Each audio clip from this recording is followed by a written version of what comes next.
a busy day reviewing and doing a bunch of other stuff today.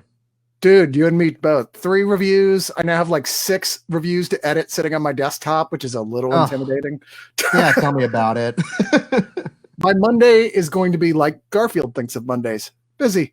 But this is live from the End of the World show. This right now is my only weekly video show. I hope to add more stuff as we go along. We're slowly adding more and more things. There's a watch a movie with us, sort of a variation on video. What is it? What are we calling it? I can't remember.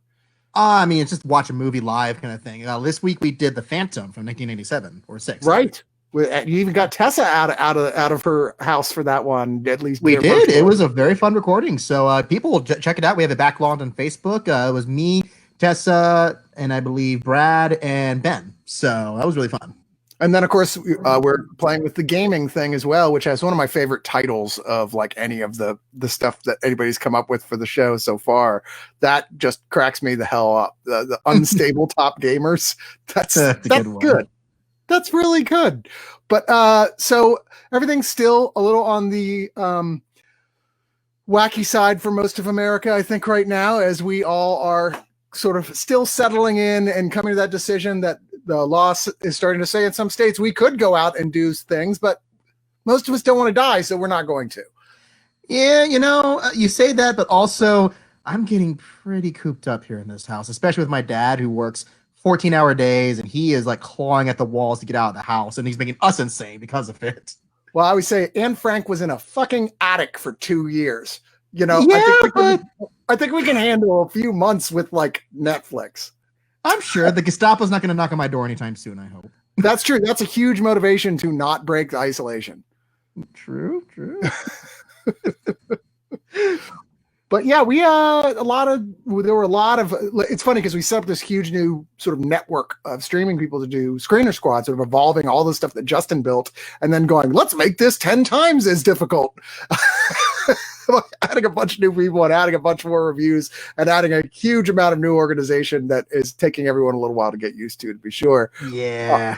It's certainly tripling the amount of time I spend on the website alone. But what that means is we started this a couple weeks ago. Now the reviews are starting to get to the point where, oh shit, the stuff's actually coming out and we're reviewing it. So now suddenly we've got like, oh fuck, we got so much stuff to edit and put up. It's fun though. That's the problem where I noticed on the calendar these like first 2 weeks of May, we had like 7 different movies coming out each week. And you're just like, shoot, I got to backlog some of these. Jeez. Yeah, exactly. And a lot of stuff you're like, you have to look at the timing. Wait, I have 4 movies that week, but they sent 2 of them to me early. Let's go ahead and do that now. Yeah, that's kind of what I've been doing. My wife and I were trying to use one of her days off to plow through. Can I talk about the one show we got that we do have a review plan for later this month, or should I wait on that one? Go ahead. Oh, we got the advanced copies of Snowpiercer, not just Snowpiercer itself, like for like 1 or 2 episodes, every episode of Snowpiercer. So I know Chris is on the review too, I believe. I am. I have watched none of them. I have not. I know that's the thing. It's like we're just trying to find a nice block of time because we're also catching up on Better Call Saul because we've been way behind. We're almost at season 5 right now. So okay. Yeah, once we do that, they're gonna plow right through Snowpiercer. Yeah, I just got thrown the review for that by someone else who was editing it. I'm like, oh crap! Now I gotta. They're like, sorry, it's about an hour. I'm like, ah. Yeah, I mean, I don't mind doing long reviews as long as they're entertaining, but I get the argument that most reviews over 20 minutes, the entertainment value starts to wear thin if it's not consistently being funny. Question to you guys out there: do you prefer when you're listening to a movie review? Would you rather listen to one that's like 15 minutes, or would you rather listen to one that's a half an hour, or would you rather listen to one that's an hour? Just curious to know what your feelings are as a listener, what you honestly prefer. But let's bring in one of the people here who has just recently joined our site. We've known him for years and years and years, since the old Spill days. That is Jordan Worth Cobb. Hello, my dear. Hello. Hi. Yes. Hi. I am doing just fine. Yeah, I like the Jowoko. That seems like a hip hop name. It's also just lucky that each second letter in my full name is an O, and I'm thinking, oh, I can be clever about that and use that for pretty much all my emails, usernames, and also many companies I decided to start later. So when are you spinning? What am I spinning? There's just the little personalized thing. Oh, wait, what do you mean by that? No, that was a hip hop joke. I thought you were going to. I was going to say, God damn it. I'm an idiot. Yeah, Jeez. sorry. Is that what people say anymore? I don't know. I'm not the one to ask. I'm like, I don't think did. it's 1999 anymore. No, 1989. Yeah, I it's did. 55. I mean, I did grow up in the '90s, but then again, most of that time was consumed by Buffy the Vampire Slayer and Batman the Animated Series. So, That's fair for me too. I only discovered Yeah. that was even a thing like a year ago. So well, it was also consumed by rooting for the Green Bay Packers because I'm also one of those nerds that actually enjoys sports. I'm a freak. I know it. Yeah. you don't belong here. No, sorry, just kidding. Yeah. Everyone belongs here. I played football when I was in high school, and I was really bad at it. But I actually did play Little League Baseball. And yeah. I got hit by a pitching machine once. oh, you too?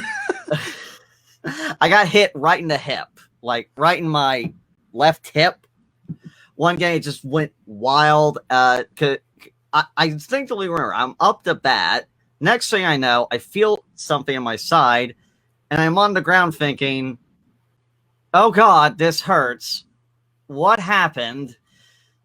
Where am I?" Yeah, Yeah. no, I had that happen to me, except the ball hit me straight in the mouth. Yeah, no. That's one of the reasons I don't like sports, because every sport that I tried to play, I got hurt almost immediately. And I was like, well, I guess that's God telling me don't play this sport. Next one. I would like, Yeah, I would like to say sports is what's caused my back problems, but no, that's just shit genetics. Yeah, that's fair. I mean, basically for me, that was early on. I'm an agnostic. I don't push anybody else about how they feel about religion because it's not my business to do. But one of my set points for that, where I was like, one of the things that made me decide that was what I was rather than a believer, was the human spine. I was like, no God would create a spine this bad, just badly designed. This is like if Pixar was in charge of like most stuff, but then DreamWorks got to do the spine. It's like they shopped it out. Yeah.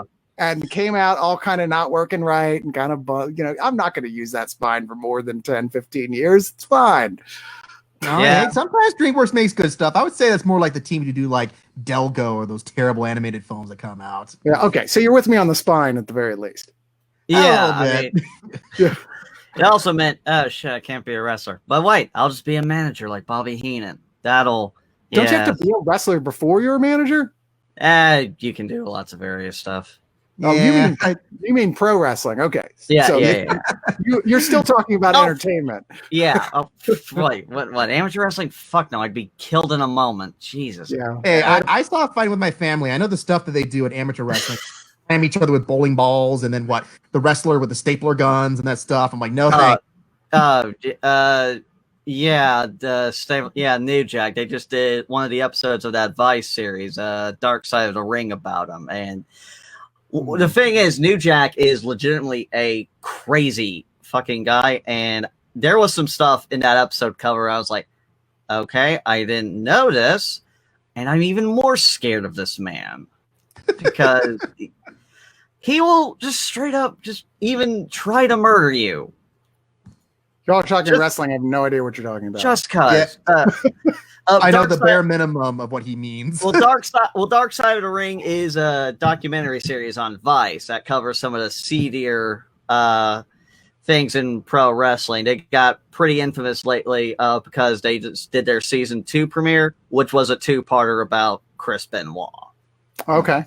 Yeah. So I want to go back to something you were just the beginning of the wrestling thing, because when I think of wrestling, honestly, I only think of one thing, and that is Fighting with My Family, the really tremendously great film that came out last year with Florence. I really did enjoy great that. film. Yeah, because so criminally underseen. I agree. Although I will admit, when I heard the movie was coming into fruition, hearing each story about it coming up was even odder, because even before that, I had seen the original documentary, which I really did like, and I think it is still up on YouTube if anyone does want to go see it. It's available for free. Yeah. Yes, I do recommend it. It was like, oh, Rock's invested in a story about Paige. Okay, she is actually one of the more, trailblazing people in wrestling recently. And I was like, Stephen Merchant, Ryan. Okay, that's odd. Oh, and Vince Vaughn. What concerned me about Vince Vaughn was like earlier they were saying like, oh, he might play Jake the Snake Roberts, and I was like, what math led to this? No, Vince Vaughn mostly plays these types of roles now, where he's just the dude in the background, like the sergeant or the No, I man. mean, he did really good. Overall, yeah, I really did enjoy the Fighting with My Family fictionalized movie. It was highly That's the entertaining. thing. We actually reviewed that on the site. Me and Yeah, I heard that. yeah, Yeah. and that's the thing where it's like wrestling fans will definitely have a problem with the fact that a lot of that movie is very glossed over and fantasized for the sake of I mean, making. yeah, there were some aspects I was thinking watching the movie. Is like, okay, they're gonna cover this, they're gonna cover that. But I think they did a pretty good job. And I looked at also just not being a pro wrestling fan, but also just a movie fan. I was like, this is honestly enjoyable one way or the other. I really liked it. It was meant as a segue, to be fair, because I got to throw a few news stories in here. And before I do that, I'm going to bring in another one of our new broadcasters. This is Jena. Hello, Jena. Oh, yeah. Hello. Sorry. No warning. No, it's fine. It's fine. Can you hear me this time? We can hear you just Yes. fine. Cool. How are you doing?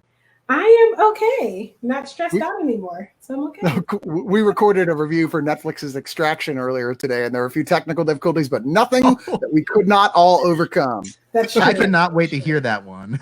There was a lot to be said about that film.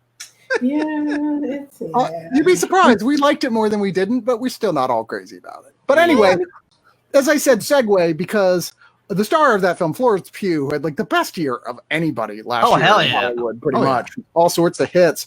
She's going to be starring in Olivia Wilde's next film called Don't Worry, Darling. Now, that's interesting. If you guys are like, Olivia Wilde, the actress, who cares? Yes, you do, because Booksmart was amazing, which was her. Yes, No, it wasn't. No, it wasn't. What? You didn't like Booksmart? I think it's a decent version of Superbad that's not as funny. Okay, so you're wrong. I know. I'm the guy. There's always a guy.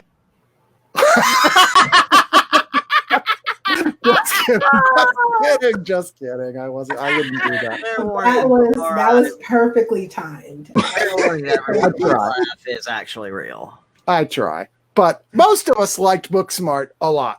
And, it's just a couple oddballs like Justin. Just kidding. You are an oddball, but not for that. I accept that. Hey, there's some films I love that you don't either. Fair enough. That's true, but those are films you're wrong about, too.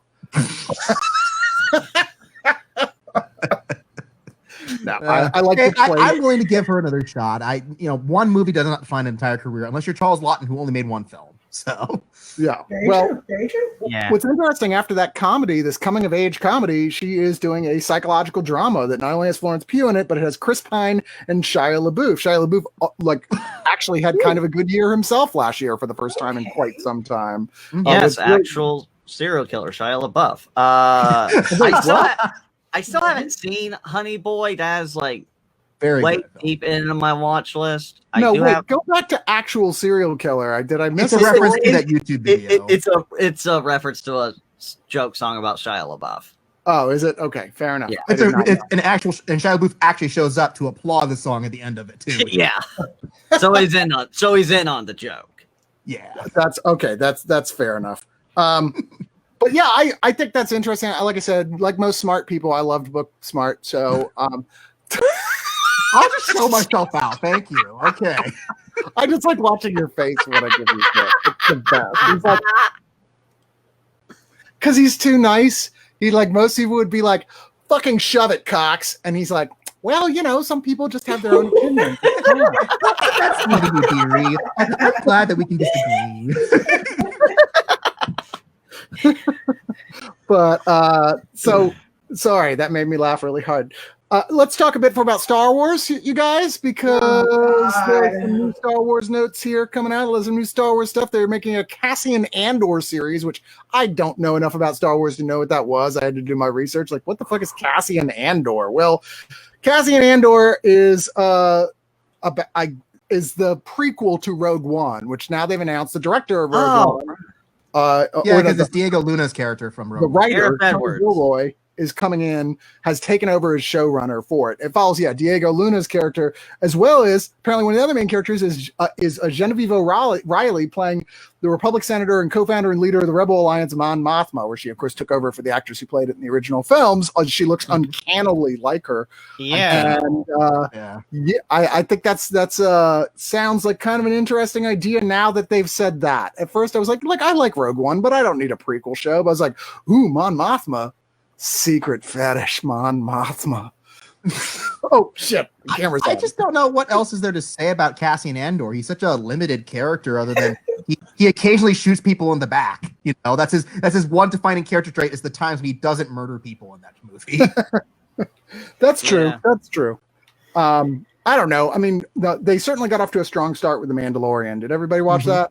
Yes, actually. Jenna, hold on. I got to judge. Jenna's like, no, so I can only assume you just don't give a fuck. About okay, so it's not that I don't give a fuck. It's just that everyone hyped it up so much. So I wanted to kind of wait and then watch it. I'm one of those people. If it gets too much hype, I need to forget about it because then I go in with my expectations. And I don't know. Fair. I'm kind of Star Wars out, just like I'm kind of superheroed out. It's just like, can we get a new story? Just a little bit. But it looks cute because I like Groot. So I like the little Yoda. So. Yeah, Baby Yoda is all right with me. I said, I may not be religious, but Baby Yoda is about as close as I get. Like that's about as close. When I'm at night and like I've had a shitty day and I'm like, man, if just this one thing could. Are you listening, Baby Yoda? Not 100% sure. I believe that you are, but if you're listening, do that cool thing you do with your hand and just make that happen. Baby Yoda, it's me, Jonah Hill from Moneyball. That needs to be made. I would watch that. I love this at the end. I honestly, should bring that. I was like, next time at Chris is like, do you still believe in anything? Yes, Baby Yoda, because he is the one true way. He brought us out together. No one takes Baby Yoda. Baby Yoda, I don't know, man. I've always kind of believed the Muppets had some sort of divinity on some level. I mean, I'm not even talking with just Yoda, older Yoda, who honestly kind of looked like he had bad eczema. But look, for years I worshipped at the Church of Audrey too. So that's fair. I like Maciek, our biggest fan from Poland, Maciek Kerr. When Chris sins, Baby Yoda cries. Damn it! Now that's going to be in my head every time I sin, which is a lot. So I have a quick question. Is it only on Disney Plus? Do I have to pay the evil mouse? It's gonna be that. Yeah, I think I've been with Disney Plus on the side of, look, that's cool and all this great stuff you've announced. Give me a call when it's on, because I'm not paying that much a month for the computer war fucking tennis shoes. Okay. But Chris, you need to see how they needlessly censored Splash by covering a bunch of hair over Daryl Hannah's butt in that one scene. Did you hear about that? Did you hear about the needless censorship? Oh yeah. Oh, it was ridiculous. Like you could see clearly CG hair covering up any sign of nudity that wasn't even there. Really, it's just like, oh look, it's very fake hair covering her backside. I hadn't heard about that. And it's really unfair to those that grew up with that, because thinking that was probably some young boy's first glance at an ass, and now it's gone forever. Yeah, that is a sad story, Jordan. Oh well. What? Oh, what are you talking about? I grew up with Basic Instinct like a normal human. I hadn't heard about that particular story, Justin. Wasn't there something about like they were playing if you played the Black Hole at one point, it went to a Pornhub movie with the same title? That was. I thought I heard that. I was wrong. No, but that was a mild controversy because Disney has been very censored. I broke Jenna. I'm sorry. Like, how did I miss that? What year was that? Where we just? Yeah, no, I'm supposed to be the innocent one here. That one should not go over your head. Listen, man, I need that link. Like, Jenna, you have to bear with me because I got one more Star Wars story, which is that there's another Star Wars series coming from the creator of, I thought, one of the best shows on television last year, Russian Doll, Leslie Heckman, that somehow managed to make Groundhog's Day into a TV show, for all extents and purposes, but do it artfully and really clever and filled with surprises. And I mean, come on, just great performances. I mean, the lead actress in there, Natasha Lyonne.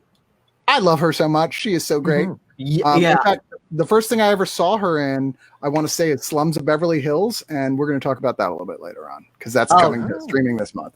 But I absolutely do love that movie. we don't know much about this. They have said it's going to be a female-centric show, and the rumors, of course, because Ahsoka Tano, played by Rosario Dawson, is appearing in The Mandalorian Season 2. They'd already hinted that perhaps her character was going to be appearing in a lot more stuff, that they considered her an important, iconic character as well. They should. In the animated stuff, she's like arguably the most popular character to come out of all the animated Star Wars stuff. It's funny because she started as one of the most hated at first and then became beloved. Right? But I could see this end up being her show is what it is. So yeah, she's just like wakes up every day and it's just like I'm sorry, the same day. Play that same like gotta get up, gotta get up. It's the same now back goddamn in my Star Wars head. shit. I am excited about that. When I heard it's like, oh, same people behind Russian Doll, I was like, yes. And that was one thing that was hyped up that thankfully did live up for me because just one night, I think last month, I was like, okay, you know what? I got nothing to do. I'll finally check this out. Went through it all just that night. Yeah. Yep. No, that was a really well written show. I was watching that show while I was at Wright State doing a screenwriting class, and I was just like, that's how I want everything to sound is this show. It was just an amazing, and all the philosophical concepts. Like I love when shows do really complex philosophical topics, but they break it down to the point where everybody can relate and understand it. It was just a really well made show. I binged it like 4 times. So I'm here for it. Jenna, we don't know each other that well yet, and I'm curious, what is you think your favorite show of all time? Which one have you watched the most times? And no, you'll go back to probably watching it. Dang, why did you do that? I can't get like 2 or 3. I have to pick just one. All right, fine. Top 3. Okay, top 3. Last Airbender. Okay, good choice. Everyone loves M. Night Shyamalan. God damn it. Do that to me. Don't you put that evil on me, Chris Cox. Drew's like, I'm leaving. Fuck this. Oh man, I'm going to mention it, but I'm going to preface this with saying I do not agree with how it ended. Sons of Anarchy. Okay. The ending is Everyone's favorite and least favorite show at the same way. exactly. That was another really, oh my God, I love that show. That first 4 seasons were so amazing. I was like, it's like Shakespeare with rednecks. It's amazing. And then it just got to the point I was like, wait, you did what? Wait, you killed who? I was like, wait, it just got to the point a lot of long running continuing storylines do where it becomes clear they never had a plan for this and they're just figuring it out as they go along and they start making some weird, crappy decisions. Yeah, the part when they had the weird FBI sting or whatever in season 4 where they retconned the planned death of a character, it's like, okay, I think I see what's going on now. Yeah, exactly. What's number 3? At number 3 with a bullet. Jenna, what is it? Number 3 would have to be, you know what? Honorable mention, I'll do this. It would, for me, be BoJack Horseman. Okay, everybody loves the writing on that show. With honorable mention, Diane. I mean, it's not for everybody, definitely, but for folks who have depression, including myself, I've never seen a more truer portrayal. And again, anything with philosophy, like Westworld and stuff like that, I'm gonna love it because I love philosophy. And they handle those existential concepts, oh my God, so well. But the writing on that, I'm sorry, you're not gonna get that. That's what everybody has told me, that it just got to the point where it was so like smart and thoughtful that it like you watch the first season, you have a completely different idea of what that show ended up becoming. And all I watched the first 2 episodes, I was like, this is fine, but I got so much stuff to watch. And I keep going, I really have to go back and watch it because everyone except Jordan is raving about it. So yeah. I'm just saying, once you get to understand beloved character actress Margot Martindale, then you'll know why the show is. Okay, I'm not too hot on the show, but the stuff I did see with Margot Martindale, I did love that because Margot Martindale. She's the best. Ever since Justified, you know. Yes. Oh yeah. God. Oh, she's so good and Justified. She's like the best villain on that whole show. I'm sorry. Oh yeah. and then she went on to be just as amazing on The Americans, which seriously might be which might be my favorite thing FX has ever produced. Same. Okay. Very good one. Yeah, same. I agree with you. See, it's too many shows. I can't do this, Chris. Yeah. Right. Putting you on the spot. Now you're like, now this is all I can think about and obsessing, and I'm writing down 4 through 27 on my bathtub wall with my own blood later in the night. What, you never do that? Okay, must be just me. I'm Not not in film recently. school anymore. Well, you don't want to take a shower in there, that's for sure. But talk about blood. They are still making Venom 2. Yes, they are. You cannot stop them. Even though I personally think Venom was kind of goofy, dumb fun. It's like one of those junk food sandwiches where I was like, this is dumb. But I can't say, I mean, it's really dumb, but I can't say I didn't have fun watching it. And a lot of movies that are bad are just boring bad. And I was never bored watching Venom. It's the best superhero movie ever made in the early 2000s. I was about to say it's not the worst superhero film from 2003. Wow, Jen is totally broken. Hold on, I'm just testing. And that's not something. What? Okay, let me calm down. Let me not be. I got high blood pressure. Y'all not gonna stress me out tonight. You're not gonna stress me out. You're not gonna stress me out. I'm over 30. I can't do it. Look, Venom. First off, the character itself deserved 20 times more respect than what Did we he? got. Did he really? I mean, okay, but think about it though. Like we all grew up, well, at least I did, on the Spider-Man cartoons. So when I saw Venom being made, I was like, big bet. Like, let's go. Let's see how you can do this.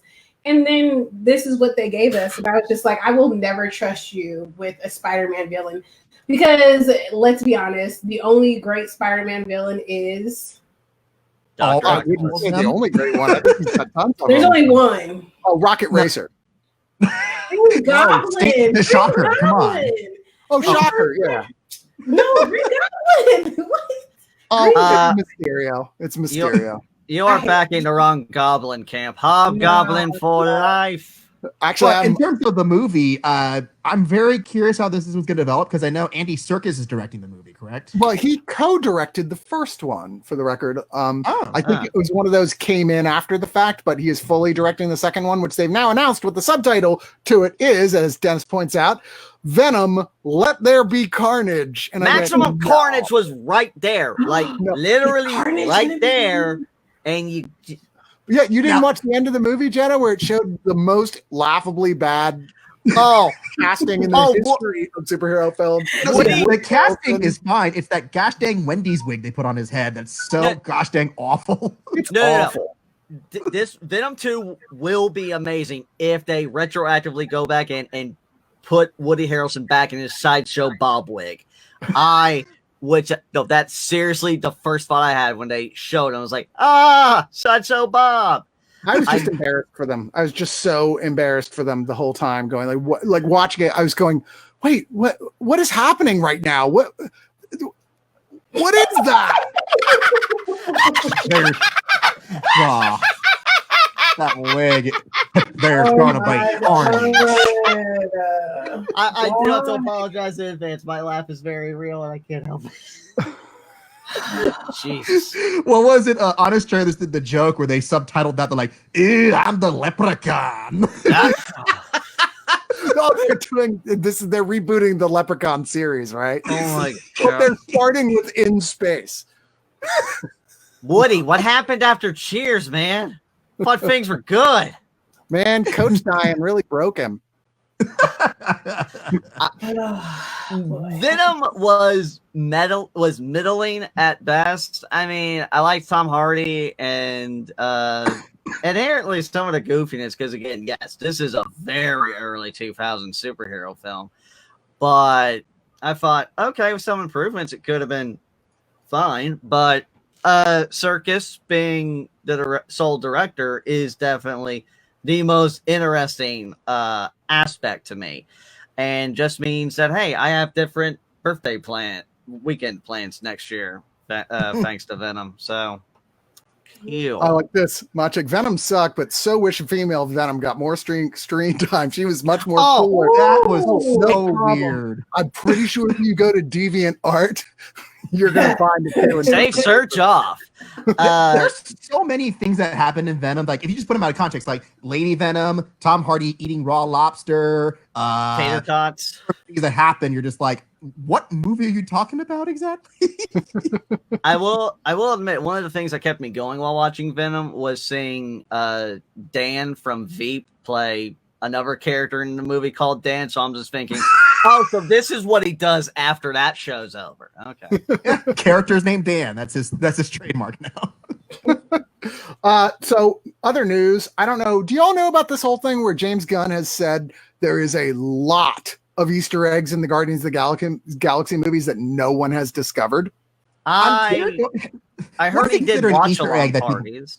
Well, he said that they have found 60% of the Easter eggs. 60% of the Easter eggs in those movies. Like, jeez. That means there's a shit ton more hidden stuff in those movies that no one has found. And he must be getting frustrated because he's finally starting to drop hints about it, saying, yeah, you know that scene in 2 where's all the skeletons and skulls from Ego's murdered children? He says there are tons of Easter eggs in that shot that's on screen for like a second and a half alone that no one has looked and found. I mean, creepiest Easter egg hunt ever. I like to think of myself as pretty knowledgeable of what I know about the Marvel Universe and such, but even I'm like, dude, I got shit to do. I mean, I know I 100%ed all of Spider-Man, but I got shit to do. Yeah, well, that's also the problem that it requires me to watch Guardians of the Galaxy 2 again, and that movie. I mean, I'm not complaining. I will definitely watch that again. Yes, but more movies need to open with ELO. Also, I'm just saying. Yeah, I'm sorry. I love Guardians of the Galaxy Volume 2. I actually like it a little bit more than 1. I do too. I'm impressed. I slowly came around. Like the second time I honestly did watch it, and after I wiped tears away from my face, I thought, yeah, honestly, this is a more well-rounded film than the first one. I mean, there are things I like about both, but if I had to choose, like, honestly, script-wise, character-wise, and just how I felt, yeah, I dug the absolute hell out of Guardians of the Galaxy Volume 2. Yeah. Boo, Justin, boo. Oh, boo you, Chris. I mean, it just sounds like you guys have a lot of father issues. You might want to go to a therapist about. No, my dad loved me. You're okay. You're the problem. No, I don't know about all that. I mean, it wasn't. I don't know about saying it was good as the first one. Jordan, what do you mean by he loved you? My lawyer said I can't talk about that right now. Okay, the FBI might be listening. Yeah. On that note, I do need to bump off for a sec, so I will be back later. Wait, man, I told you. We all think he's nice, but he's going to bump someone off, right? It's like Mormon, yeah, right? Okay, also professional assassin. Mormon Mafia, we're everywhere. I'm aware. Don't give me more script ideas. We'll bring in Mike, who's been waiting for like 20 minutes to come on here. Hey, Mike. Hey, what up? He's like, oh, I'm on. He's like, yes. Oh, hello. No, I've been messing my phone downloading images for when I put together the final video. I'm doing on my phone. Oh yeah, he always edits. To Mike the editor, he edits all this stuff together. He spends a lot of time gratis. That's Mike, Jena, Mike. Hi. Howdy. Howdy. I also recorded with Mike today, who did the Beastie Boys story review with me. One that we both totally basically just lost our minds over. We were like, one of the best things that came out all year. I've been waiting for this. You might have just heard from right in the last minute that was like, yeah, it was okay. Fucking Justin, man. No, yeah, he was one who didn't really shit on it, but he definitely was not as big on the Beastie Boys doc as I was. And yeah, you and I are big Beastie Boys fans. Of course, we're fucking here for it. Machek throws you a big good job on editing the Cards Against Humanity game video that we put out. He put out a shortened 5-minute highlights thing, and it came out really cool. Very excited about that. Did anybody here ever watch the old movie The Saint? Yes, Val Kilmer. I watched the TV show, but I'm reasonably short on it. I saw some episodes. I'm a huge espionage nerd, like beyond James Bond, all that, like the craft of it. I'm always huge into that. So anything spy related, I'm like, I'll give it a shot. Well, the original though is not a great film. I mean, it's Val Kilmer. It's not. It's really not. It's Val Kilmer in not one of his finest moments, and certainly towards the end of Val Kilmer even having a career, really. It's legit one of the most boring spy movies ever. It's bad, but it's based on a great television series starring Roger Moore, and that got him the much like how Remington Steele got Pierce Brosnan the gig to be James Bond. The Saint is what got Roger Moore the gig to be James Bond. Oh, absolutely. And the Saint, this spy's big thing is he's kind of a master of disguise. Yeah. A big conceit that did not work, that just turned stupid real fast in the Val Kilmer film. But they're giving another try. Paramount is going to give it try and take on the character of Simon Templar, who, by the way, is absolutely the coolest spy name that there has ever been. Simon Templar. Yeah, it's up there. But Dexter Fletcher, who just knocked it out of the park with Rocket Man, is coming out to direct it. And originally it was going to be Chris Pratt, which I thought was a bit of a weird choice. Now, I love Pratt, but I can't see him playing a completely straight role. And the Saint is not a comedy character. He's actually like kind of a rich guy who hangs out with the rich. I mean, he's like a Bruce Wayne type. He's not the kind. He's not Deadpool, you know. So they replaced him with Chris Pine. So apparently, just being Chris was the only like prop thing that was required. But I don't know. I'm interested. I would love for him to get it right. I'm not holding my breath, but Fletcher's got a solid track record, and it's an interesting character.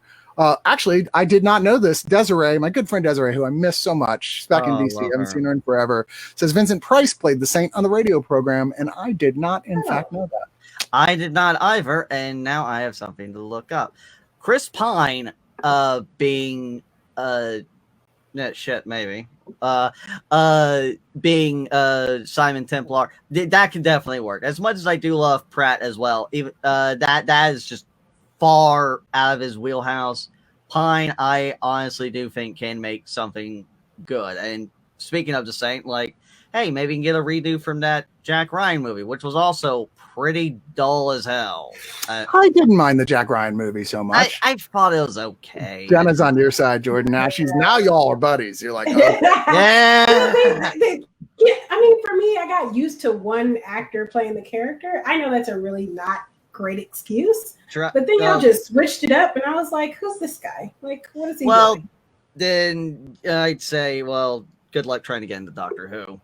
And by the way, Doctor Who though is different. Doctor Who's Doctor Who. It's amazing. That is true. Although, how can we deny the '97 movie for giving us this lovely? Well, he's the only convincing British character in a movie ever. It just reminds me of one of my favorite lines on site. Remember when Val Kilmer used to be Val Kilmer? Yeah, good times. Character acting isn't for everyone. It is not. So before we go to, I want to do our segment we do when it starts getting towards the end of the month, where we look at all the stuff that's dropping on the new streaming services that I personally recommend is worth checking out. Before we do that, I'm a total dork for the Raid movies. I might have mentioned it once or 300 times. They're the best action films ever made, the Raid 1 and 2. A lot of people haven't encountered them because they're like, subtitles. I can't look, man. It's the Raid. You don't even need the subtitles. It's the best action movies ever made. Get over it, the 1-inch barrier, and watch Learn to read, dickhead. It starred the greatest action star alive right now, in my opinion, Iko Uwais, who's gone on to do so many great films, including The Night Comes For Us, which is on Netflix, and is a great starter to get into his stuff in the modern sort of like super brutal, incredibly well choreographed, edited, and shot martial arts stuff. But there's been a lot of question. Hey, to the director, why is there no Raid 3? What's going on? Well, I know it's going to take a minute, but I'm going to read out his whole quote about what it was going to be, because I think this is genuinely really interesting. He's promoting his new TV series, Gangs of London, and they basically said, yeah, that's great and all, but what about the motherfucking Raid 3? He said, I couldn't fathom of another fucking reason why Rama, the main character, would put his life at risk and separate himself from his fucking wife and kid again. I was like, it can't be about Rama. It just can't, because if he does something to pull himself away from his poor fucking wife and kid again, I'd be like, you do deserve to die now. Take some responsibility and be a father for a change. So who would the movie be about instead? Well, it was started with a literal bang. The Raid 3 would begin with Rama coming out of that building after having killed everybody and saying, no, I'm done. He walks away to the police officer, Banawar, who's waiting for him in his car, gets in and drives away. And the camera goes back to the Japanese gang who he was taking out of the movie, the remains of them, and said, what do we do now? Everyone is dead. There's no one left to kill. They get into their car, and the other car hits them, and they both get in a crash. One of the main characters in the second movie, Goto, his son and his right-hand man are the only remaining survivors. It cuts to credits and says, The Raid 3, right? All right, cool, kind of a cool start. Oh, now we're following different characters to see what happened. So, essentially, like in the Raid 2, Goto told his right-hand man to murder every single corrupt cop and politician they've been paying off so the gang can start from scratch. The idea being that the right-hand man, after being told to kill off all the politicians and cops and wipe the slate clean, would call back to Tokyo for the huge boss and be like, this dude has lost his fucking mind. This is crazy. What do I do? Call from HQ is keep him still, keep him close. We'll send people to take care of it. If you do that for us, you get his turf. But the attack goes wrong. It's a kill squad from Japan who've turned up and taken out the Gotos. Goto has no idea this right-hand man has betrayed him and set him up for the ambush. After surviving the open car attack, he would have headed off into the jungle where the franchise would have gone Predator.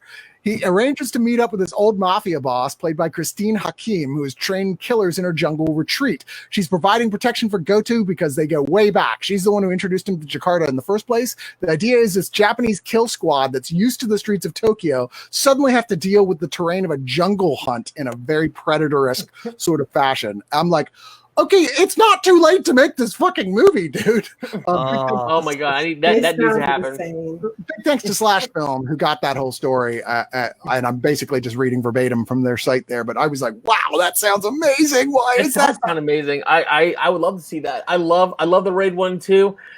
I was not so hot on the last movie Gareth Evans directed, one with Dan Stevens. Yes, I liked it a lot, but it wasn't as good as the Raid films. Oh hell no! It was very well made. It just wasn't as good as I thought it would be. Any more Raid movies? I'm good. Like, yeah, definitely keep making them, man. Absolutely.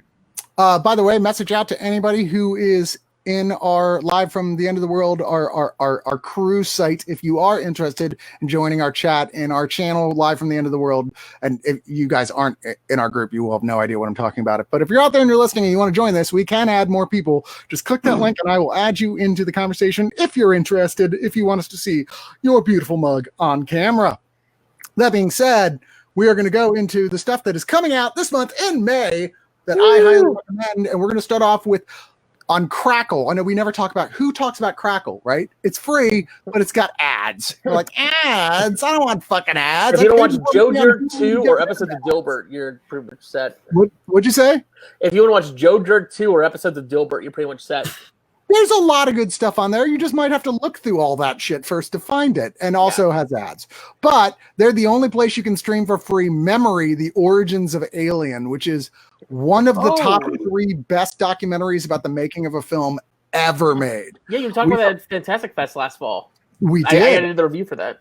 It's fantastic. It takes a look right from the origin of Ridley Scott's Alien film, how it all started. It gets really deep and psychological. Like, Jenna, you'd really like this. You're talking about how much you like philosophy and like the intellectualism of art as associated with genre. It's all about that. Like talking about the works of Francis Bacon and the Greek Furies, how they were an influence on it. It's so good. Like, and this is on Crackle, correct? Because I love the Aliens. I don't care. I love all of the Aliens movies equally. Okay. So I'm a huge Aliens fan, but I always watch the documentaries about the artwork from I always say his name wrong, so I just don't say it. H.R. Geiger. There you go. I thought it was Geiger. I've heard it Geiger. Tomato, call the whole thing off. I'm used to saying Geiger.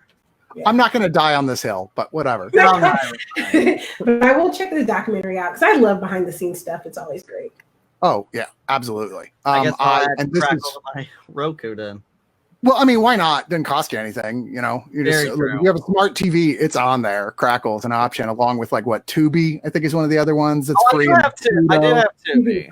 Yeah, like all those ones that like we've got ads. It's mainly shit, but there are a few gems hidden in there. Like I watched Oh, yeah. Chef like 3 months ago because I think it was on Tubi. I was like just checking to see if there was anything worth watching. I was like, oh my god, Chef! I haven't watched that in a while. Tubi, Yeah, I I think it has a lot of I think it has a lot of old Mystery Science theaters on there as well. I think. They It do. does indeed. Uh, It does indeed. And I usually just throw on when I need something in the background while I'm working. I'll just throw on some reruns of Grounded for Life, which I think is a bit of an underrated sitcom for me personally. That's Fair enough. where I've never watched it, but I've heard it's good. well, it's where I I first vaguely remember that discovered show. it's where I first discovered Donald Logue, and Yeah, Who we love. yes, Donald Logue, absolutely. but So, Yeah, I mean, Terriers, which is Terriers now the on high point. that's on absolutely. Hulu right now. Yeah, Terriers is on Hulu. It's one Watch season. it. It's tremendously great. It's great. Yeah.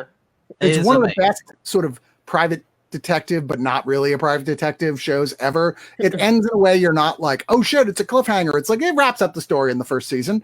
It has some character arc stuff that you're like, okay, obviously they were going to get more back to this later, but it's not cliffhangery stuff. But it's a solid as fuck first one season watch that'll make you just mad in the way that there's no more Firefly type of mad.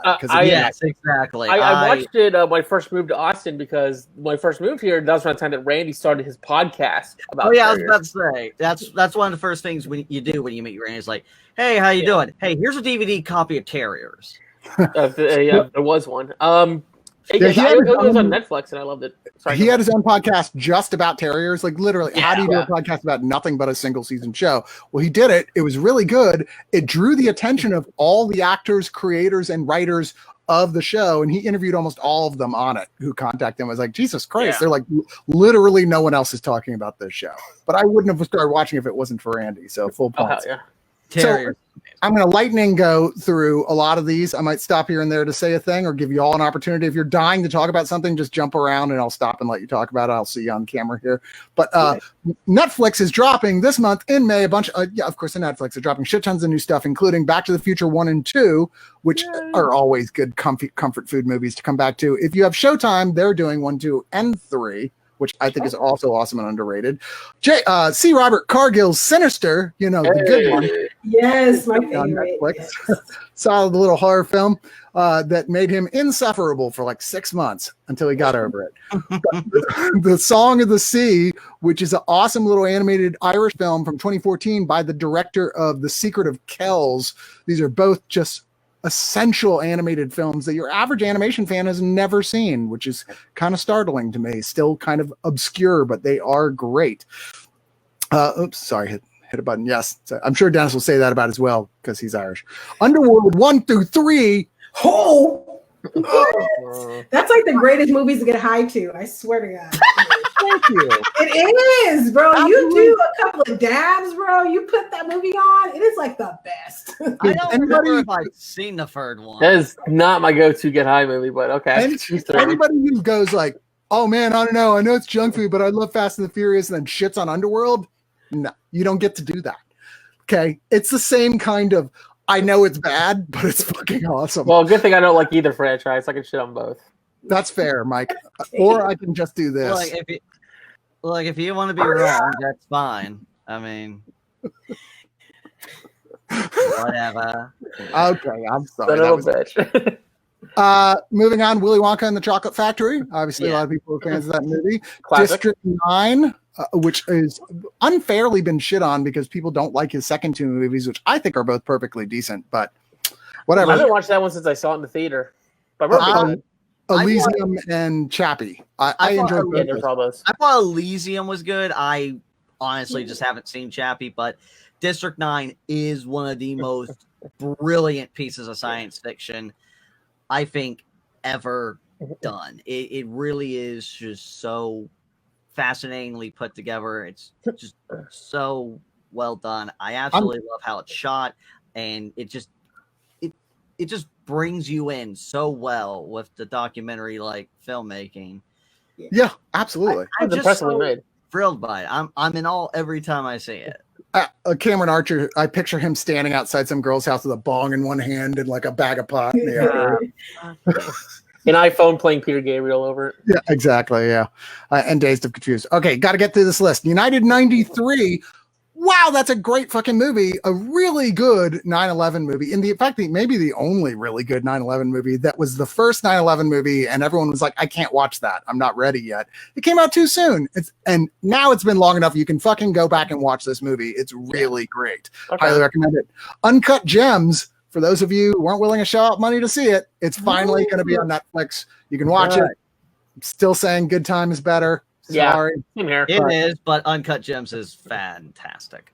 It's pretty damn good. I movie. do not agree with the whole Adam Sandler should have got a nomination. No, he should. He was playing Adam Sandler only without jokes. That was the only difference. But I mean, that's always Adam Sandler, though.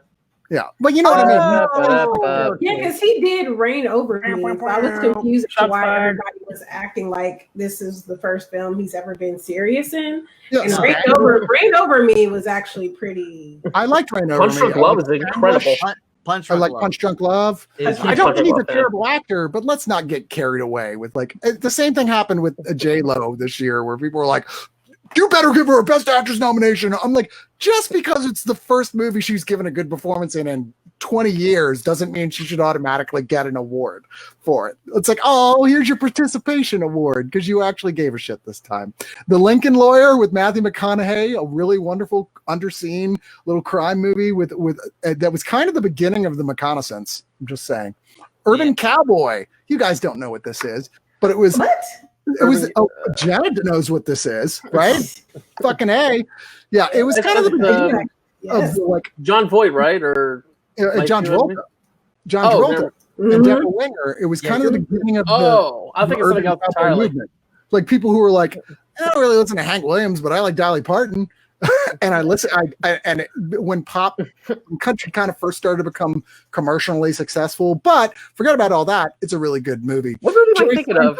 23 Hours to Kill, the first Jerry Seinfeld live concert in a very long time. Patton Oswalt's I Love Everything. Yay. Patton. For those of you who are like me now and you're like, look, I'll just wait for it to come on network. I'm not going to fucking try, or not network, but streaming. I can't keep up with it. The Flash season 6 is finally dropping on Netflix. So if you want to get caught up, there you There's go. 6 seasons of The Flash. Yes, and it's awesome. Just saying. I like Kristen Bell's like, I'll roll with her. What she said. I'll watch The Mandalorian. You were thinking Midnight. Thank you, Matt. Thank you. I was trying to figure out what the fuck I was thinking of. Yeah. Let's see. And moving on to Hulu. Oh, you get a double dose of Batman Begins and The Dark Knight are coming on there, which is obviously just crack for those of us who like superhero movies. I just rewatched the Nolan trilogy this weekend. I saw that. Weirdly, no Dark Knight Rises, which is probably the weakest of the 3, but come on, it's still really good. It's still fucking You great. would see my awesome performance as Gotham Rogues fan in that movie. The Conjuring, which I will stand for, I will roll for being the best big budget Hollywood wide release horror film in quite some time. Oh, wow. It is fucking terrifying. And if you haven't seen it, you really should see it. Demolition Man, which I've never understood the cult behind, but people would kill me if I didn't mention. I do love Taco Bell, though. So, Yes. Demolition Man is somehow the movie that got everything right and also everything wrong. It is just perfectly done. Like anyone who wants to complain of how everything's gotten too PC or how everything's gotten a little bit too conservative and shit, it's like, you know what? Watch Demolition Man. Because either way, you're going to be right. You're going to be wrong. But also, let's all agree that Wesley Snipes is fucking fun as hell here. I'll agree with. I'll hand you that. Stallone is not as fun. Stallone is taking it too seriously, and Wesley Snipes is having the time of his life. And it's much more fun. I kind of like that Stallone is taking it seriously because it kind of plays up with things. But also, one of my favorite instances of how well you got to use it, of kids swearing in a movie, because you could be hit or miss with that. But within the first few minutes of Demolition Man, this has one of my favorite examples of how you should actually use kids swearing as a good joke, and it cracks me up every time. And they're also becoming scarily prescient, that movie. I'm sorry. Oh, it very much is. I don't want to be in Demolition Man future, except for Taco Bell being the only fast food restaurant. I'm okay with that. Baby. Okay. Sure. Escape from Alcatraz, one of the all-time great Clint Eastwood movies, is coming on Hulu and Amazon. You can see that on there as well. If you're a horror fan, Friday the 13th. For some reason, Hulu is only grabbing 3 and 4. I don't know why just those. It seems so arbitrary, but you can watch like the first 7 or 8 on Amazon. They're all on there. That's why. Yeah. Goodfellas is dropping to Hulu, which I don't need to tell you that Goodfellas is a good movie. It obviously is. Favorite film of all time. The Graduate, another great movie, but one of those ones a lot of people especially younger people, have never gotten around to, and it's a really great Dustin Hoffman film. Totally terrific. The Green Mile, which is the companion movie for Shawshank Redemption. Actually, we just rewatched Shawshank Redemption the other night. I was like, okay, maybe we should watch Green Mile now. They're both directed by the same guy. They're both written by Stephen King. Pretty good movies. Dan Harmon's Monster House. Has anyone seen this movie other than me and Martin? The cartoon, correct? What now? The cartoon? Yes, the animated film. Yeah, I've seen it. Never highly seen it. underrated. It's a really Dan Harmon, who does Community and Rick and Morty, that was an early thing that got produced by him, that he wrote it with, I'm blanking the name. Rob Schraub. Rob Schraub. We saw it. We loved it. Nobody went to go see it. It was a total bomb. It's a Zemeckis film, right? I think he produced it, maybe. I don't know. I know he didn't direct it. But it's a fun little film, and everybody should get to see it. Tank Girl. Yes. Okay.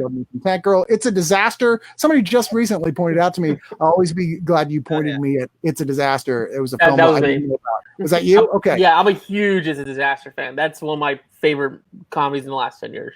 That's coming on Hulu. Rocket Man, also on Amazon, coming on there. And I mentioned earlier, Slums of Beverly Hills. Wonderful, wonderful Nick Nolte comedy. Just so fucking hysterical, laugh out loud funny, and somehow it just kind of got lost in the shuffle. It's one of the movies I come back to regularly as one of the all-time great comedies, and I'm just shocked that we just kind of forgot about it universally. But moving on, Amazon has the complete series of Alias, which is good as hell until it's not. Okay. Yes. Never seen it. I've been debating about going back to watching Alias because I was a huge fan, but I always remember, God, season 4 was a bitch to get through. It's female techie James Bond spy stuff that slowly starts integrating Indiana Jones shit into it. It's weird idea. Like they're like, oh, well, it turns out this thing all these super spy agencies are looking for has to do with lost hidden temples and traps that you have to turn dials from and shit. Like, what? Like you have to interpret maps with UV light and look for secret codes. I'm like, oh my God, this is insane. Laura Croft means it meets National Treasure. That's pretty much that's accurate. I would give it that. So for those who are, and I'm going to throw, I don't know if any of you guys here are going to know what I'm talking about, but I'm going to throw it out there for fans who might actually like Italian horror films and European horror films from the 70s. Amazon just dropped a shit ton of them on there, a whole bunch, including Who Saw Her Die. We reviewed on Digital Noise recently, which is a weird fucking little Italian horror film with Ennio Morricone doing the soundtrack and George Lazenby, James Bond from On Her Majesty's Secret Service, playing the main character. Cool little weird Italian giallo film. Well worth seeing. As well, Torso, which is a complete crazy slasher of a Italian horror film. And it's one of those like, okay, this is so bad it's kind of good, but 1973's Torso is on there as well. Inferno, Dario Argento's follow-up to Suspiria, which lots of people have never seen, and I'm not going to pretend it's as good as Suspiria, but it's pretty fucking good nonetheless. I'm glad to hear that Jena is with me.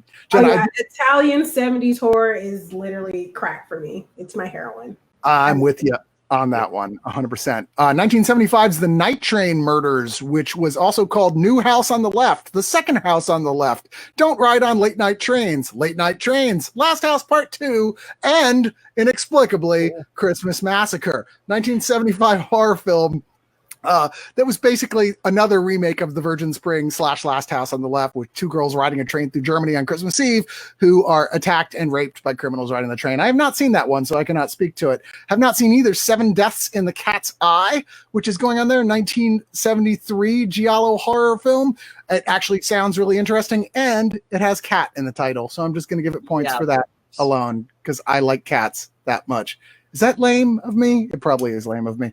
And then there are two here. I never can say say blood and spattered without saying splattered. The Blood Spattered Bride from 1972, one of the films I'm aware of, never seen, based on the vampire novella Carmilla. It's a very cult erotic horror of that period of European erotic horror, as is another one they're showing, 1971's Daughters of Darkness, another sort of hot female vampires having lesbian sex with each other and then murdering dudes. Okay, well then I'm in. Yes. Right on. Yes. I had to write my paper on that movie, actually.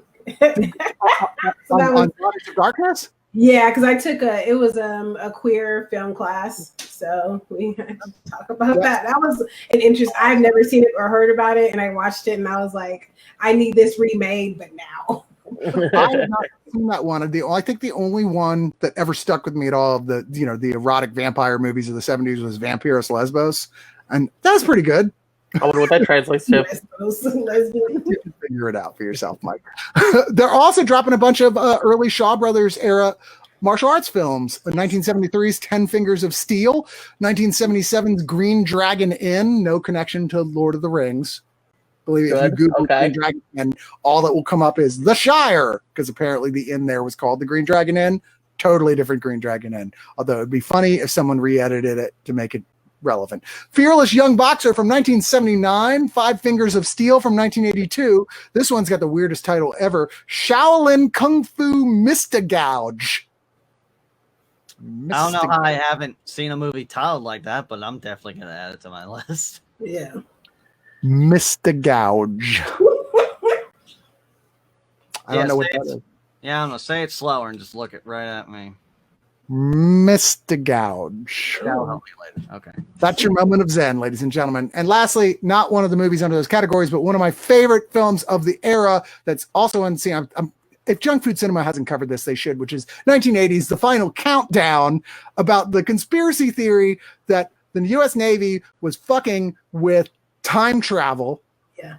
And they, after Pearl Harbor, and that a warship accidentally got sucked through time and went into the past.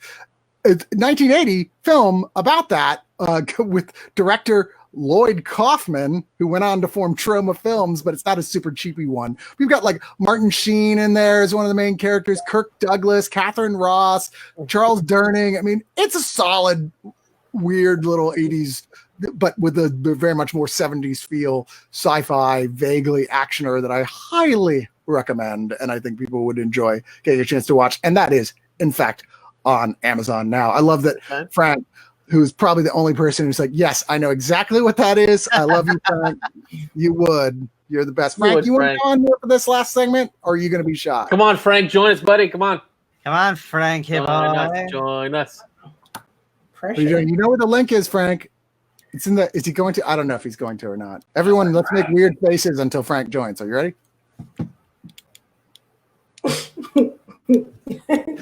I'm done. Oh my god. Yeah, thing I've always noticed with my face shape, I can make weird faces on default. Frank's not joining. He's too shy. He's probably right now just. God damn it, Frank. He's probably having a panic attack right now, going like, fuck, but no, he called me out. God damn it, this is the last time I'm ever going to chat on here. Okay, he says, lol, okay, give me a minute. Yay! Oh, never mind. By the way, for this last segment, if any of the people who are not from the site, but are on here and watching me, and they want to come in to have something to say about our last segment, then put it on the message here, and I will grab one of you and send you a message and join you to the chat if anybody wants to talk on here. I have a feeling I know who it's going to be. But let's go to Showtime, who is, and I don't have Showtime. Does anyone have Showtime? I'm always like, Showtime? I only got it whenever there's a show I'm interested in that's in season. Like, I'm going to get it for season 2 of Kidding at some point this coming month. But I got it whenever Twin Peaks was on. I watch Showtime intermittently. I mean, whenever they do a free preview here, because my folks are still hooking up with DirecTV, even though we got all of the digital and streaming and such. I mean, doesn't it come with HBO? I feel like it comes with HBO. Yeah, I think so. No. Well, it depends. I mean, Little Bros doing HBO now, and I got access to that. Does someone actually go and they look? I mean, I remember back in the like 80s when cable and all these premium networks started. You like, it was a real choice. I can't afford everything. Yeah. So I got to choose HBO, Cinemax, Showtime, or the totally non-defunct now, the Movie Channel, which was also I remember the Movie Channel. Yeah, the well. Movie Channel was a competitor in the day. Who the fuck in this day and age goes HBO or Showtime and pick Showtime? Who does that? I mean, Showtime can still put on some good, solid programming. Like, I actually do enjoy Black Monday. First couple seasons of Dexter. Yeah. Why's it gotta be black? Just saying. Okay. And I haven't seen Kate, but I actually did check out the first season of On Becoming a God in Central Florida. I'm curious about that. I actually thought it was pretty good. I mean, it has been a while since I've seen Kirsten Dunst really be able to sink her teeth in anything aside from, of course, season 2 of Fargo. And if you haven't seen Fargo, both movie and show, what the hell's wrong with you? Yeah, stop what you're How are you doing. doing and watch? But On Becoming a God in Central Florida actually was pretty entertaining because it is this show about like pyramid schemes and and how they can be like cultists and such set in the early 90s. Okay. And it's very interesting. And the charismatic like cult leader is played by Ted Levine, who really gets to sink his teeth into it. Okay. Has a ball. It's like, ooh, man, shots fired, Dennis. Holy crap. Yeah, I was trying to figure out who had American Gods. I think American Gods is on Stars. Not sure. Yeah.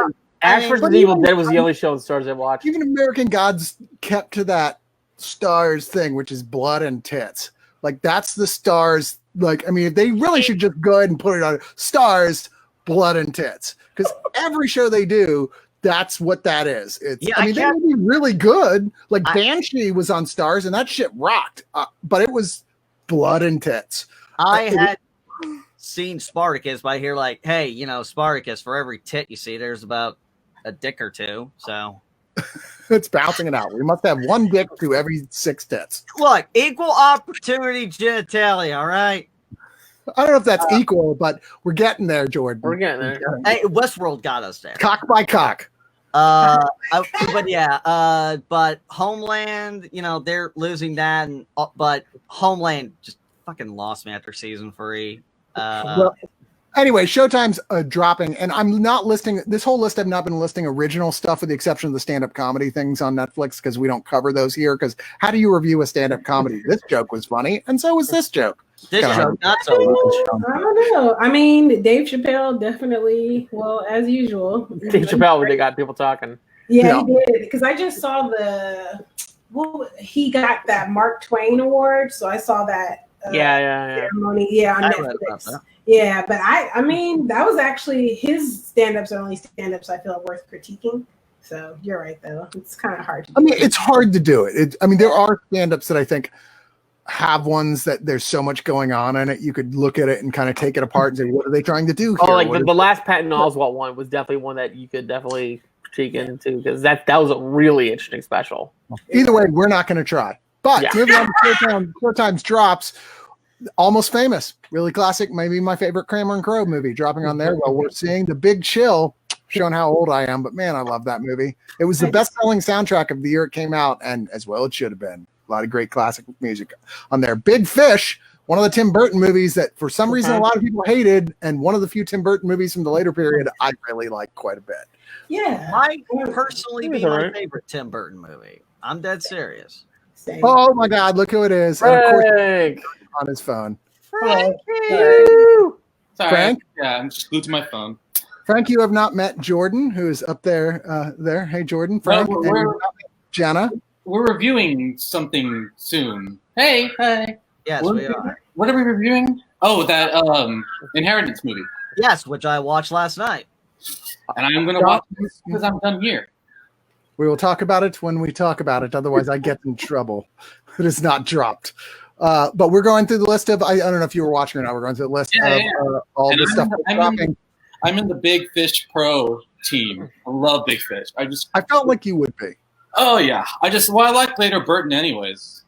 So I know, Frank. You and I are like. We both like some of the films that not a lot of other people are in love with and get all passionate about it. Yeah. And then I'll love those conversations like, yeah, that one. Yeah. And then that one. I'll be like, yeah. And he's like, then that one. And then I'm like, yeah. And then you're like, damn it, Frank. My moment of sorry, I'm playing that joke a little too my much. my moment of my first moment of bonding with Frank was that we're both big fans of a movie called Brain Donors. Mm-hmm. That Classic fucking movie that nobody else has seen apparently, except is for like. that anywhere to watch at all? I don't think so. I never saw it outside of my own like VHS copy. Like that's how like long ago. Yeah. Are my eyebrows really that animated? I'm sorry. I had a little sugar. I have Tourette's syndrome. That's my eyebrows were kind of whacking out. I was trying to match you. I was like, oh, is he? Yeah, it's Tourette's syndrome. I didn't realize I was being that crazy. I apologize. No, I love your eyebrows. Brain Donors does that to people though. let's make Mike feel more comfortable. Everyone, just do this as much as you can. Yeah, Mike, you feel better. You're among friends. We love you. Yeah, you guys get to turn it off. Motherfuckers. No,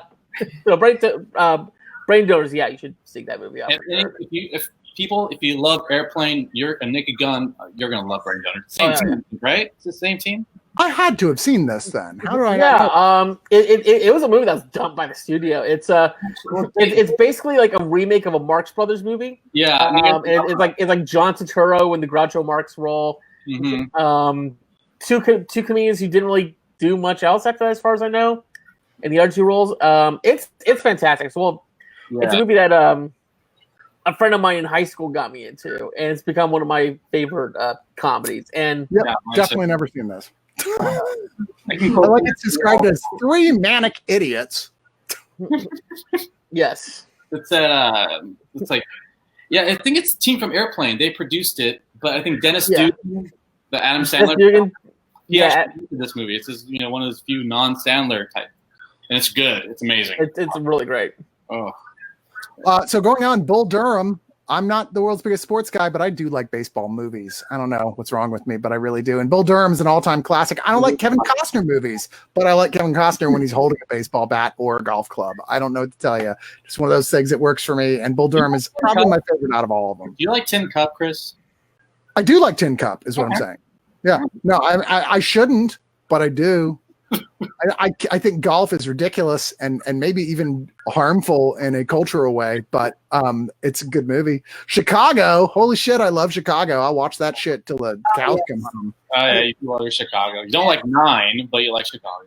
Yeah, you're right. 9 is terrible. 9 is not terrible. It's so glorious, so glorious. Copland, which. It's weird that I'm not the world's biggest cop fan film, but you have to see it if you're a fan of like classic crime thrillers. Yeah. I mean, it's just got a great cast, great writer, great director. Stallone, one of his first roles since Rocky, where he was like giving it his all. It's a little overplotted. Yeah. At times, though, like it could have been a series, like a solid like season-long series, but it's really good. Yeah. Kill Bill volumes 1 and 2, still no volume 3, although Tarantino keeps dropping that. Maybe we don't believe you. We don't believe you. I just rewatched those for the first time in years recently because I was a huge fan of those movies when they first came out. Mm-hmm. Seeing volume 1 just blew my fucking mind when I went to go see it, and made me want to seek out all these other types of movies.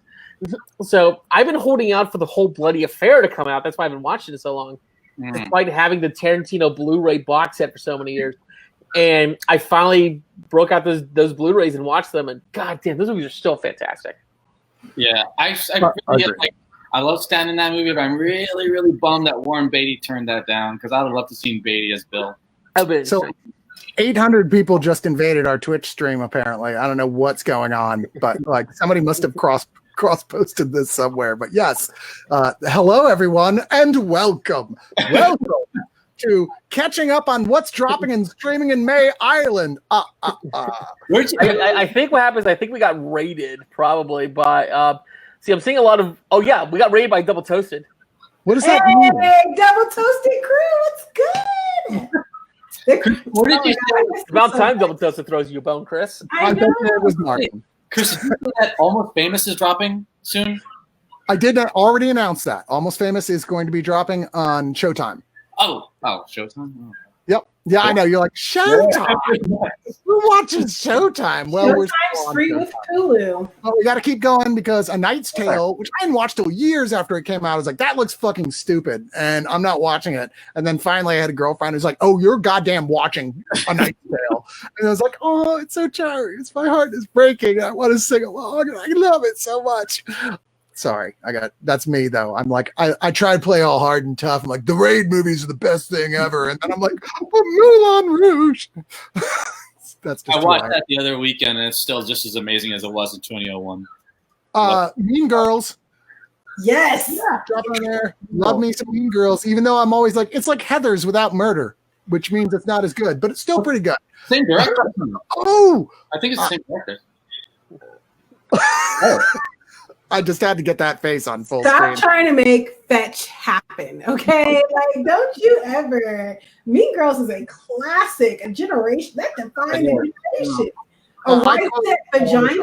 Like, you're not gonna come on, man. People have literally told me when I overuse the "stop making it fetch happen" gif, and they're like, "Stop trying to make fetch happen a thing." They're right. Obama tweeted that actually when his dog was wanting to play fetch. He's like, "Bo, stop trying to make fetch happen." I thought it was the cutest thing. I love that. Oh yeah. Continuing on. Yeah, we got a thing we were doing. I almost forgot. Rudy, love Rudy. One of the great sports movies of all time, starring Samwise Gamgee. Love a good underdog story. Island somewhere, and there's a copycat killer who says, "I will stop killing if these detectives come back to town and follow these clues." And you kind of go with the Die Hard and a Vengeance type thing where they've got to go through all these steps. Okay. Yeah, we were talking about Die Hard with the Vengeance a few weeks ago, and I mentioned how I didn't see them. I did watch them the day after we recorded Die Hard sequels, and having loved it, I would totally watch a 7 sequel that plays out like that. Indeed. Terms of Endearment, I know, nobody cares, but it's great. Shut up. I care. It's amazing. Oh it's amazing. I was gonna Well, the usual Jena, The Usual Suspects is dropping on Showtime. I know you love that. Yes. Oh yeah. Atonement, the best Joe Wright film. I said it. Shut up. Everybody else is wrong. Well, Woman in the Window hasn't come out yet, so we don't know. Yeah, but we're the best Joe Wright film right now. Shut up. That'd be Darkest Hour, Chris. No, I'm just kidding. Sorry. HBO, everyone's like, finally, a network that anyone subscribes to. So, Black Klansman's dropping on there. Yes. I like some Spike Lee films. I love some Spike Lee films. I don't like most Spike Lee films. Sorry. Most of them are not great. How do you feel about Klansman falls somewhere between like and love. After 3 viewings, I'm like, okay, fine. I do like it. Inside Man, Chris? Curiosity. What? How do you feel about Inside Man out of curiosity? It's been too long since I've seen it. I remember liking it, but I liked it. It actually aged well. Because I'm on the fence. I actually met Spike Lee. He's a jackass. I like him, but he's a jackass. Story, please. Yeah, no, seriously. What happened? Context. The context was I was in Brooklyn at the time when I lived in New York. I went to his studio that he has out there. He was actually hanging out there, and I was like, "Hey, oh my God, you're Spike Lee!" It's not like I didn't study in film school or anything.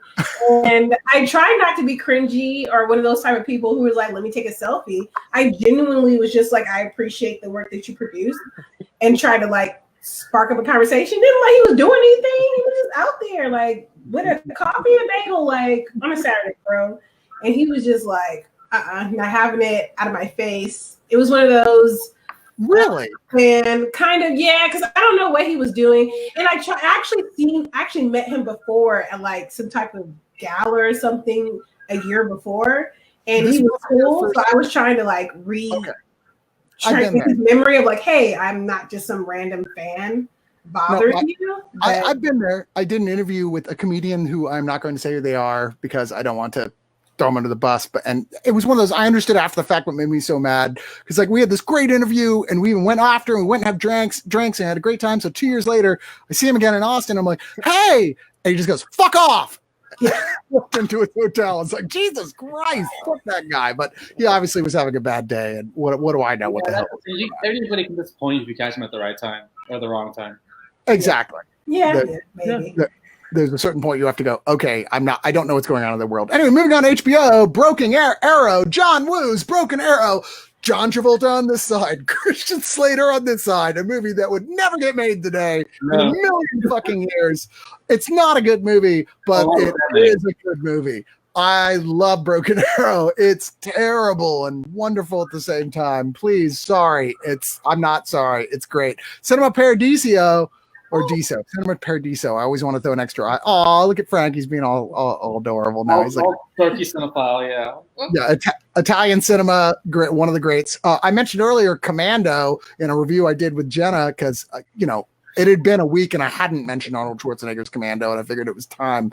Yeah. Commando on HBO, one of the best big dumb action movies ever made, and dumb triple underlined, but still kind of awesome. You see where he goes into a shed and walks out with like buzz saws for some reason, that there's like for like a jigsaw cutter, there's like 8 of them in there for some reason. I don't know who keeps backup jigsaws on that level. He starts throwing them at people who are like 200 yards away and hitting them in the head. And I'm like, what is happening right now?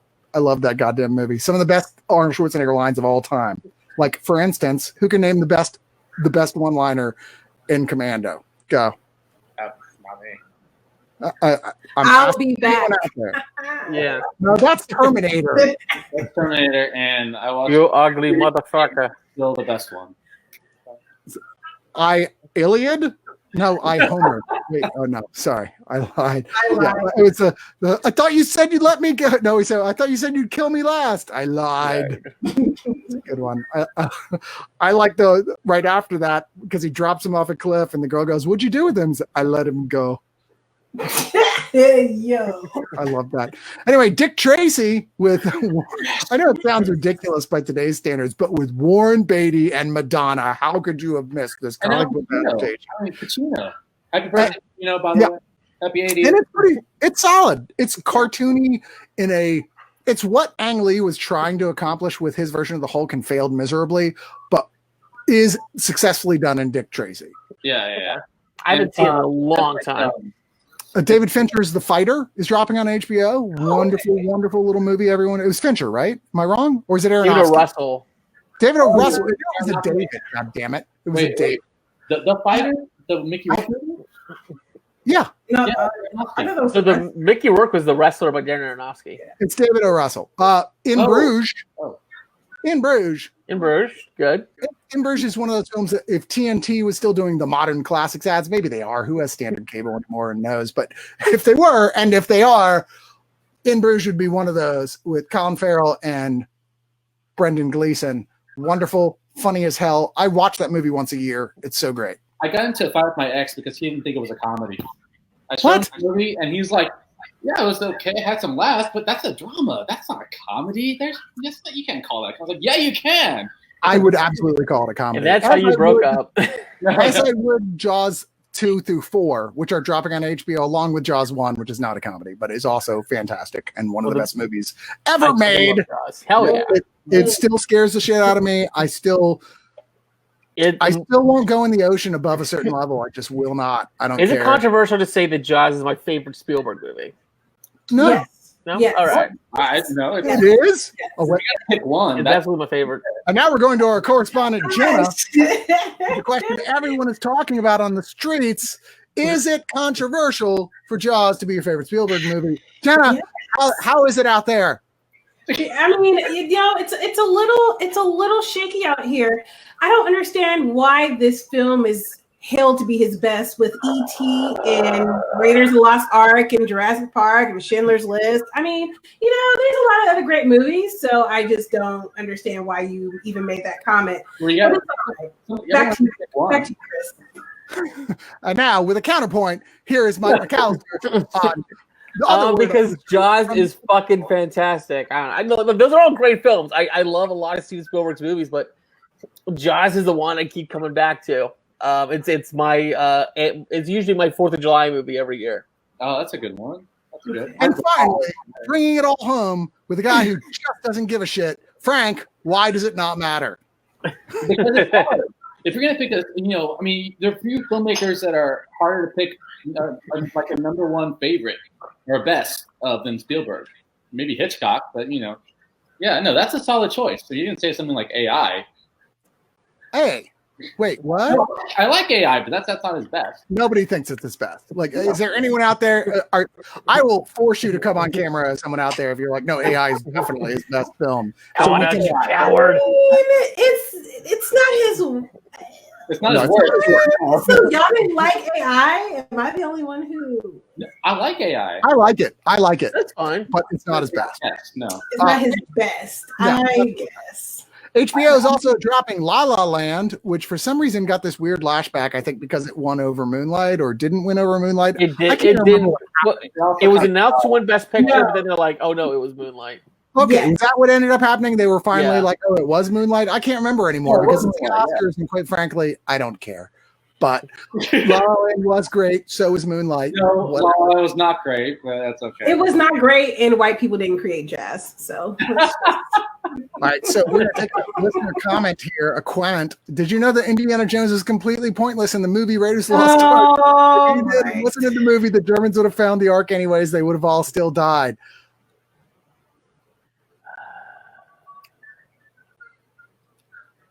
Okay, moving on. All right. Little Shop of Horrors is on HBO. That's all-time classic. Jenna's happy. Yeah, it's a Little Shop of Horrors. I did a musical in college. I love it. It's great. Somebody that was like, why are you doing that? Why are you remaking that? There's no reason to remake it. The last one was absolutely perfect. They're remaking it? Yeah. With, a few people that are like that's kind of so you're going to be in it. They picked you to be in it. Okay. All right.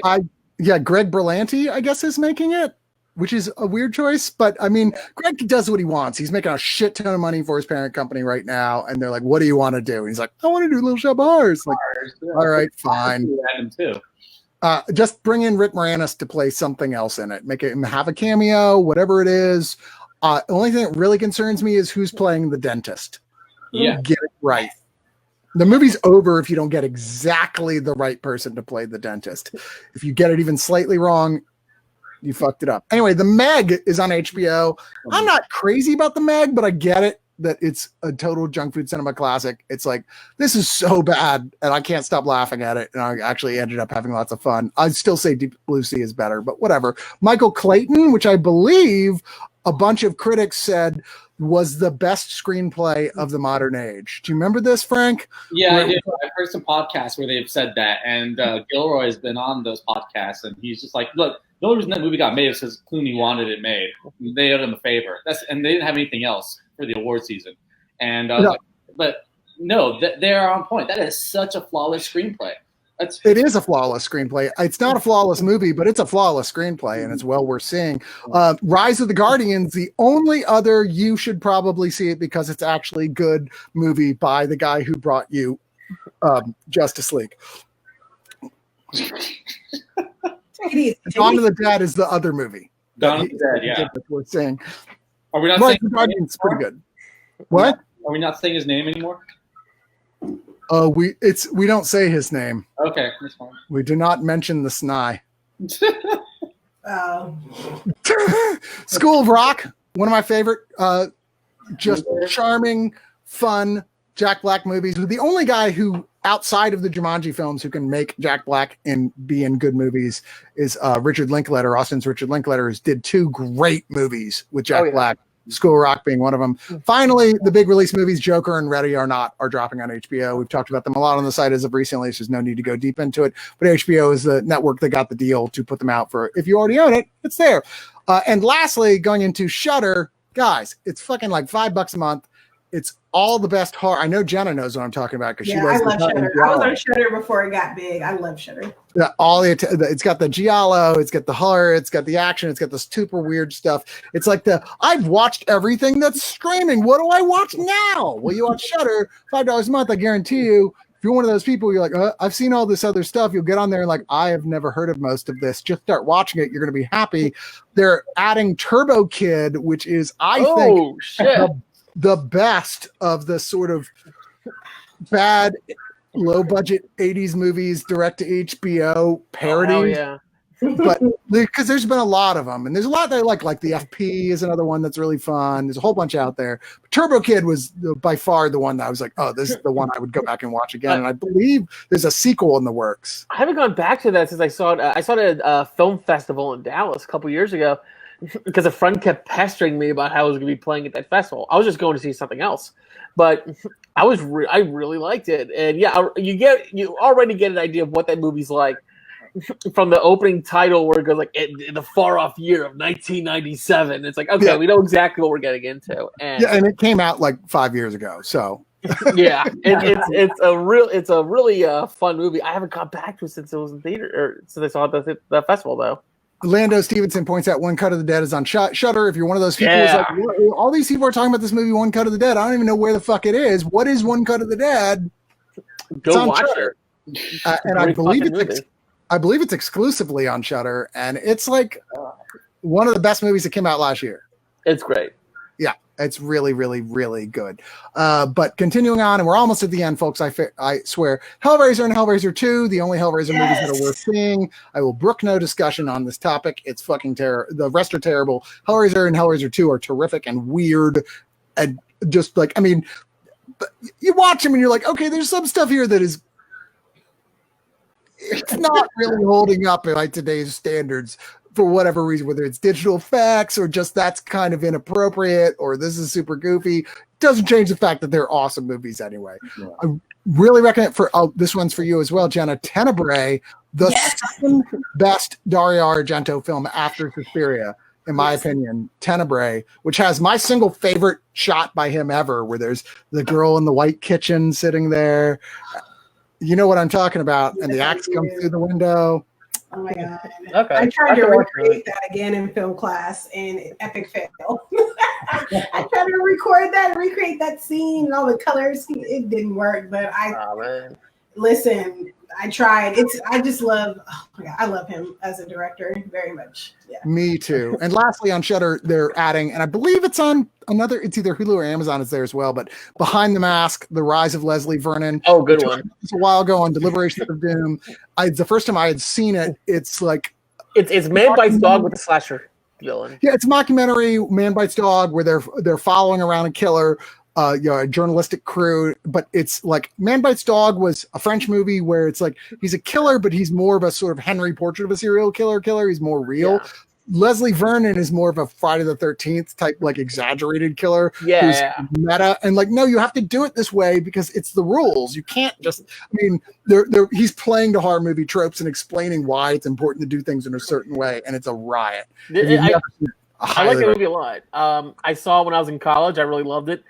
And of course, I mean, I don't think Man Bites Dog is on any streaming services, but I also love the hell out of Man Bites Dog. Yeah, I don't know where you would see that today. Yeah, I have a DVD of it from the Criterion Collection, but I don't know. You probably see it on their channel then, can you? You what? You probably see it on the Criterion channel then. It might be. Yeah. Did they Criterion release Man Bites Dog? Yeah, the DVD at least. Wow. Streaming service. So. That's how I have it. Well, we've got to wrap things up. We're at over an hour and a half, which is definitely over our running time. Jenna's like, I can tell the way she's looking around. She's like, my boyfriend's gonna kill me. I gotta get out. No, he's asleep, and he knows after this, I'm gonna binge on the Raid because I forgot about that series. I saw the first one, didn't see the sequel, but now I'm about to go downstairs and watch 1 and 2. So, but before we end, let's just give a chance to say goodnight to Justin and Jordan. Sorry, the conversation was flowing. We're trying to get through stuff, so I didn't invite you all back in. But there you are. Fine. Hello. Yeah, I got way too much thing going on here. Jordan, are you? Yeah, sorry. Jordan's just Jordan. Like Jordan. She's just staring off in the. Do you know what's happening? Oh, there. He knows what's happening. He's staring into our soul. Right, phone home. And Magic, I appreciate it, but I do in fact have other things to do. She's so. Oh, thank you. There you go. Well, that's all right. We will be back in another week with more of this. We have also more stuff coming up next Friday. There should be something. I don't know what. Justin, is there something planned for next Friday for live stuff? I think it seems like this week is the next week for Unstable Top Gaming, so that'll probably happen Friday or Saturday. Okay, so you go to our Facebook channel and we'll try and hook it up. Maybe we can get it to go to Twitch as well because I'm trying to start using our Twitch. I know Ben has been talking about that too because he does Twitch stuff too. So if we can coordinate, I'm sure that would actually work a lot better. I literally just started using the goddamn Twitch, so hopefully that's going to be a thing. Well, I mean, if you have rated by Double Toast, you're probably gonna get some pretty good following right there. Right, I guess so. We'll try. We'll see what happens, but that's fun, and we like to bring people into our gaming. Like, hey, we're gaming. Come game with us. Oh yeah, you can win prizes and money. You can't win prizes and money. You can win prizes and money. Yes, you can watch me. You can watch me kick butt at Cards Against Humanity. That would be good. Yeah, that's the most shocking thing in all of this is that how good Justin is at Cards Against Humanity. Good, sweet, innocent Justin.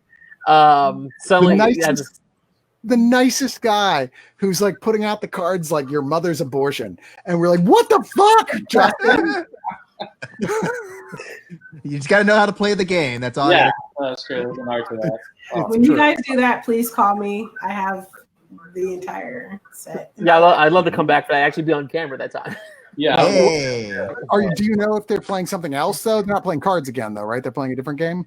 I think we're trying to look into another game because I know the last time we did the desktop version of Cards Against Humanity, and I know he's literally messaging me right now. Ben is, so we're just trying to see what the plan is for that. Frantically trying to tell Chris it's this. I don't know. Doesn't matter.